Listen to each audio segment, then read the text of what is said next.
Hello friends, ಎಲ್ರಿಗೂ ನಮಸ್ಕಾರ. Welcome back to ನಮ್ಮ ರೆಸಿಪೀಸ್. ಇವತ್ತಿನ ವಿಡಿಯೋದಲ್ಲಿ ವೀಳ್ಯದೆಲೆನಲ್ಲಿ ಮನೆಯಲ್ಲಿ ಡ್ರೈ ಬೀಡ ಹೇಗೆ ಮಾಡೋದು ಅಂತ ನೋಡೋಣ. ಇದನ್ನು ಮಾಡಿಟ್ಕೊಂಡ್ರೆ ಸುಮಾರು 1 ತಿಂಗಳು ತನಕನೂ ಫ್ರಿಜ್ಜಲ್ಲಿ ಸ್ಟೋರ್ ಮಾಡಿಕೊಂಡು ಉಪಯೋಗಿಸ್ಕೋಬೋದು. ಬನ್ನಿ ಹೇಗೆ ಮಾಡೋದು ಅಂತ ನೋಡೋಣ.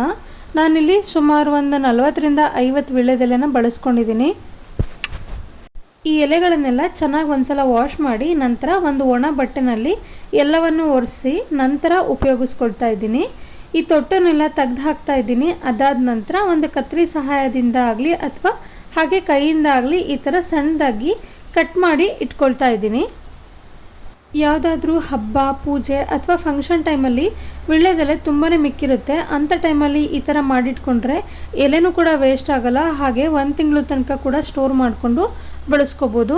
ಈಗ ಎಲ್ಲ ಎಲೆಗಳು ಕಟ್ ಮಾಡಿಕೊಂಡು ರೆಡಿಯಾಗಿದೆ. ನೆಕ್ಸ್ಟ್ ಸ್ಟೆಪ್ಪು ಇದನ್ನೆಲ್ಲ ಹುರ್ಕೋಬೇಕು.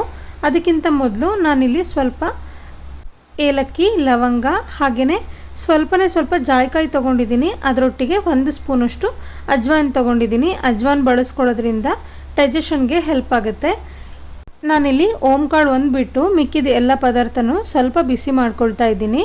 ನಿಮಗೆ ಜಾಯಿಕಾಯಿ ಇಷ್ಟ ಇದ್ದರೆ ಬಳಸ್ಕೋಬೋದು ಅಥವಾ ಸ್ಕಿಪ್ ಮಾಡ್ಬೋದು. ಅದರೊಟ್ಟಿಗೆ ಒಂದು ಅರ್ಧ ಬೌಲಷ್ಟು ಅಡಿಕೆನ ಬಳಸ್ಕೊಳ್ತಾ ಇದ್ದೀನಿ. ಆದಷ್ಟು ಒಳ್ಳೆ ಅಡಿಕೆನ ಬಳಸ್ಕೊಳ್ಳಿ. ಇದನ್ನೆಲ್ಲ ತುಪ್ಪ ಹಾಕ್ಕೊಂಡು ಸ್ವಲ್ಪ ಹುರ್ಕೊಳ್ತಾ ಇದ್ದೀನಿ. ತುಂಬ ಹೊತ್ತು ಹುರಿಯೋ ಅವಶ್ಯಕತೆ ಇಲ್ಲ. 3ರಿಂದ 4 ನಿಮಿಷ ಮೀಡಿಯಮ್ ಫ್ಲೇಮಲ್ಲಿ ಹುರ್ಕೊಂಡ್ರೆ ಸಾಕಾಗುತ್ತೆ. ಸ್ವಲ್ಪ ಬಿಸಿ ಆದರೆ ಸಾಕು. ಈಗ ಇದೆಲ್ಲ ಚೆನ್ನಾಗಿ ಹುರಿದಾಗಿದೆ. ನೆಕ್ಸ್ಟು ಇದನ್ನು ಒಂದು ಪ್ಲೇಟಿಗೆ ಎತ್ತಿಟ್ಕೊಳ್ತಾ ಇದ್ದೀನಿ. ಹಾಗೆಯೇ ಇದೇ ಬಾಣಲಿಗೆ ನಾವು ಮೊದಲೇ ಕಟ್ ಮಾಡಿ ಇಟ್ಕೊಂಡಿದ್ದಂತಹ ವೀಳ್ಯದೆಲೆ ಕೂಡ ಸೇರಿಸ್ಕೊಳ್ತಾ ಇದ್ದೀನಿ. ನಾವು ಈ ಡ್ರೈ ಬೀಡನ್ನು ಸ್ಟೋರ್ ಮಾಡ್ತಿರೋದ್ರಿಂದ ಆದಷ್ಟು ಮೀಡಿಯಮ್ ಫ್ಲೇಮಲ್ಲಿ ಇಟ್ಕೊಂಡು ಚೆನ್ನಾಗಿ ಹುರ್ಕೋಬೇಕಾಗತ್ತೆ. ಈ ಥರ ಚೆನ್ನಾಗಿ ಹುರ್ಕೊಳ್ಳೋದ್ರಿಂದ ತುಂಬ ದಿನ ಬಾಳಿಕೆ ಬರುತ್ತೆ. ಇನ್ನೇನು ಶ್ರಾವಣ ಶುರುವಾಗುತ್ತೆ, ಹಬ್ಬಗಳು ಕಂಟಿನ್ಯೂಸ್ ಆಗಿರುತ್ತೆ. ಹಾಗೆಯೇ ಸ್ವೀಟ್ಸ್ ಕೂಡ ಮಾಡ್ತಾನೆ ಇರ್ತೀವಿ. ಸ್ವೀಟ್ ತಿಂದಾದ ನಂತರ ಎಲೆ ಅಡಿಕೆ ತಿನ್ನಬೇಕು ಅನಿಸುತ್ತೆ ಅಥವಾ ಬೀಡ ತಿನ್ನಬೇಕು ಅನಿಸುತ್ತೆ. ಅಂಥ ಟೈಮಲ್ಲಿ ಈ ಥರ ಡ್ರೈ ಬೀಡ ರೆಡಿ ಇದ್ದರೆ ಆರಾಮಾಗಿ 1 ಸ್ಪೂನ್ ತಿನ್ಕೋಬೋದು. ಈಗ ಎಲೆ ಎಲ್ಲ ಚೆನ್ನಾಗಿ ಹುರಿದಿದ್ದಾಗಿದೆ. ನಾನು ಗ್ಯಾಸ್ ಫ್ಲೇಮ್ನ ಆಫ್ ಮಾಡೋ ಟೈಮಲ್ಲಿ ನಾವು ಎತ್ತಿಟ್ಕೊಂಡಿದ್ದಂತಹ ಓಂಕಾಳನ್ನ ಕೂಡ ಸೇರಿಸ್ಕೊಂಡು ಒಂದೇ ಸಲ ಹುರ್ಕೊಳ್ತಾ ಇದ್ದೀನಿ. ಹಾಗೆಯೇ ಹುರಿದಿಟ್ಕೊಂಡಿದ್ದಂತಹ ಅಡಿಕೆ ಸ್ವಲ್ಪ ತಣ್ಣಗಾದ ನಂತರ ಈ ಥರ ತರ್ತರಿಯಾಗಿ ಗ್ರೈಂಡ್ ಮಾಡ್ಕೊಂಡಿದ್ದೀನಿ. ಅದೇ ಮಿಕ್ಸಿ ಜಾರಿಗೆ ಅಡಿಕೆ ಒಟ್ಟಿಗೆ ಹುರಿದಿಟ್ಕೊಂಡಿದ್ದಂತಹ ವೀಳ್ಯದೆಲೆನೂ ಸೇರಿಸ್ಕೊಂಡು ಮತ್ತೊಂದು ಸಲ ಗ್ರೈಂಡ್ ಮಾಡ್ಕೊಳ್ತಾ ಇದ್ದೀನಿ. ಎಲ್ಲವನ್ನು ಒಟ್ಟಿಗೆ ಹಾಕ್ಕೊಂಡ್ಬಿಟ್ರೆ ವೀಳ್ಯದೆಲೆ ಜಾಸ್ತಿ ಗ್ರೈಂಡ್ ಆಗುತ್ತೆ. ಹಾಗಾಗಿ ನಾನು ಮೊದಲು ಅಡಿಕೆ ಹಾಕ್ಕೊಂಡು ಅದನ್ನು ಅರ್ಧ ಗ್ರೈಂಡ್ ಮಾಡ್ಕೊಂಡು ನಂತರ ವೀಳ್ಯದೆಲೆ ಸೇರಿಸ್ಕೊಂಡು ಗ್ರೈಂಡ್ ಮಾಡ್ಕೊಂಡಿದ್ದೀನಿ. ಈಗ ಇದೇ ಮಿಶ್ರಣಕ್ಕೆ ಒಂದು ಸ್ವಲ್ಪ ಸುಣ್ಣನ ಸೇರಿಸ್ಕೊಳ್ತಾ ಇದ್ದೀನಿ. ಸುಣ್ಣ ತುಂಬ ಜಾಸ್ತಿ ಹಾಕೋದು ಬೇಡ, ಬಾಯಿ ಸುಡುತ್ತೆ. ಅದಾದ ನಂತರ ನಾನಿಲ್ಲೊಂದು 3ರಿಂದ 4 ಸ್ಪೂನಷ್ಟು ಸ್ವೀಟ್ ಅಡಿಕೆನ ಬಳಸ್ಕೊಳ್ತಾ ಇದ್ದೀನಿ. ಸ್ವೀಟ್ ಅಡಿಕೆ ನಿಮ್ಮ ಹತ್ರ ಇಲ್ಲ ಅಂದರೆ ಅಡಿಕೆ ಚೀಟಿ ಬರುತ್ತಲ್ವ, ಬಾಂಬೆ ಅಡಿಕೆ ಚೀಟಿ, ಅದನ್ನು ಸೇರಿಸ್ಕೋಬೋದು.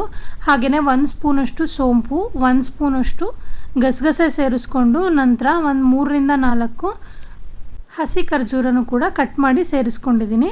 ಅದಾದ ನಂತರ ಒಂದು 2 ಸ್ಪೂನಷ್ಟು ಗುಲ್ಕನ್ ಹಾಕ್ಕೊಂಡಿದ್ದೀನಿ. ಹಾಗೆ ಒಂದು 2 ಸ್ಪೂನಷ್ಟು ಟ್ಯೂಟಿ ಫ್ರೂಟಿನ ಸೇರಿಸ್ಕೊಂಡಿದ್ದೀನಿ. ಹಾಗೆಯೇ ಒಂದು 3 ಸ್ಪೂನಷ್ಟು ಒಣ ಕೊಬ್ಬರಿನ ಸೇರಿಸ್ಕೊಂಡಿದ್ದೀನಿ. ಕೊಬ್ಬರಿ ಚೆನ್ನಾಗಿ ಒಣಗಿರಬೇಕು, ಇಲ್ಲಾಂದರೆ ಬೀಡ ಬೇಗ ಹಾಳಾಗ್ಬಿಡುತ್ತೆ. ಇದು ಶುಗರ್ ಕೋಟೆಡ್ ಸೋಂಪು. ಇದು ಎಲ್ಲ ರೇಷನ್ ಅಂಗಡಿಗಳಲ್ಲೂ ಸಿಗುತ್ತೆ, ಹಾಗೆ ಸೂಪರ್ ಮಾರ್ಕೆಟ್ಗಳಲ್ಲೂ ಸಿಗುತ್ತೆ. ಇದನ್ನು ಕೂಡ 2ರಿಂದ 3 ಸ್ಪೂನಷ್ಟು ಸೇರಿಸ್ಕೊಳ್ತಾ ಇದ್ದೀನಿ. ಇದು ಆಪ್ಷನಲ್ಲು ಇದ್ದರೆ ಸೇರಿಸ್ಕೊಳ್ಳಿ, ಇಲ್ಲ ಅಂದರೆ ನಾವೀಗಾಗಲೇ ಪ್ಲೇನ್ ಸೋಂಪನ್ನ ಸೇರಿಸ್ಕೊಂಡಿರೋದ್ರಿಂದ ಸ್ಕಿಪ್ ಮಾಡ್ಬೋದು.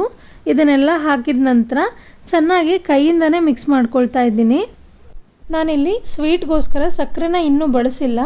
ಈ ಥರ ಕೈಯಿಂದನೇ ಚೆನ್ನಾಗಿ ಕಲಿಸ್ಕೊಳ್ಳೋದ್ರಿಂದ ಗುಲ್ಕನ್ನು ಹಾಗೆಯೇ ಖರ್ಜೂರ, ಟ್ಯೂಟಿ ಫ್ರೂಟಿ ಇದೆಲ್ಲದರಲ್ಲೂ ಇರೋ ಸ್ವೀಟ್ ಅಂಶ ಚೆನ್ನಾಗಿ ಹೊಂದ್ಕೊಳ್ಳುತ್ತೆ. ಅದಾದ ನಂತರ ಕೊನೆಯಲ್ಲಿ ಒಂದ್ಸಲ ಟೇಸ್ಟ್ ನೋಡಿಬಿಟ್ಟು ಬೇಕಿದ್ದಲ್ಲಿ ಸಕ್ಕರೆನ ಸೇರಿಸ್ಕೋಬೋದು. ನಾನು ಇದೆಲ್ಲ ಮಿಕ್ಸ್ ಮಾಡಿದ ನಂತರ ಟೇಸ್ಟ್ ನೋಡಿದೆ, ಸ್ವಲ್ಪ ಸ್ವೀಟ್ ಬೇಕು ಅನ್ನಿಸ್ತು. ಹಾಗಾಗಿ ಒಂದು 2 ಸ್ಪೂನಷ್ಟು ಸಕ್ಕರೆನ ಸೇರಿಸ್ಕೊಳ್ತಾ ಇದ್ದೀನಿ. ಇದನ್ನೆಲ್ಲ ಸೇರಿಸ್ಕೊಂಡಿದ ನಂತರ ಚೆನ್ನಾಗಿ ಮತ್ತೊಂದು ಸಲ ಮಿಕ್ಸ್ ಮಾಡಿಕೊಂಡು ಇದನ್ನು ಒಂದು ಗ್ಲಾಸ್ ಜಾರ್ಗೆ ಸ್ಟೋರ್ ಮಾಡ್ಕೊಳ್ತಾ ಇದ್ದೀನಿ. ನಿಮಗೆ ಸಕ್ಕರೆ ಬಳಸಲಿಕ್ಕೆ ಇಷ್ಟ ಇಲ್ಲ ಅಂದರೆ ಅದ್ರ ಬದಲಾಗಿ ಇನ್ನೂ ಸ್ವಲ್ಪ ಗುಲ್ಕನ್ನೇ ಬಳಸ್ಕೋಬೋದು. ಇಷ್ಟು ಸಕ್ಕರೆ ಸಾಕಾಗತ್ತೆ, ಜಾಸ್ತಿ ಹಾಕೋದು ಬೇಡ. ನಾವು ಟೇಸ್ಟ್ ಚೆಕ್ ಮಾಡಿದಾಗ ಸ್ವಲ್ಪ ಒಗರು ಅನಿಸಿದ್ರೂ ಅಡ್ಡಿ ಇಲ್ಲ. ಇದನ್ನು 1 ದಿನ ಬಿಟ್ಟರೆ ಸ್ವೀಟ್ ಅಂಶ ಎಲ್ಲ ಚೆನ್ನಾಗಿ ಹೊಂದ್ಕೊಂಡಿರುತ್ತೆ. ನೆಕ್ಸ್ಟ್ ಡೇ ತಿನ್ನಲಿಕ್ಕೆ ತುಂಬಾ ಚೆನ್ನಾಗಿರುತ್ತೆ. ನಿಮ್ಮ ಮನೆಯಲ್ಲಿ ಏನಾದರೂ ಹೆಚ್ಚಿಗೆ ವೀಳ್ಯದೆಲೆ ಇತ್ತು ಅಂದರೆ ಈ ಥರ ಬೀಡಾನ ಒಂದ್ಸಲ ಟ್ರೈ ಮಾಡಿ ಹೇಗೆ ಬಂತು ಅಂತ ಕಮೆಂಟ್ ಮಾಡಿ. ಮತ್ತೆ ಸಿಗ್ತೀನಿ ಮುಂದಿನ ವಿಡಿಯೋದಲ್ಲಿ ಇನ್ನೊಂದು ಹೊಸ ರೆಸಿಪಿ ಜೊತೆ. Thank you for watching this video.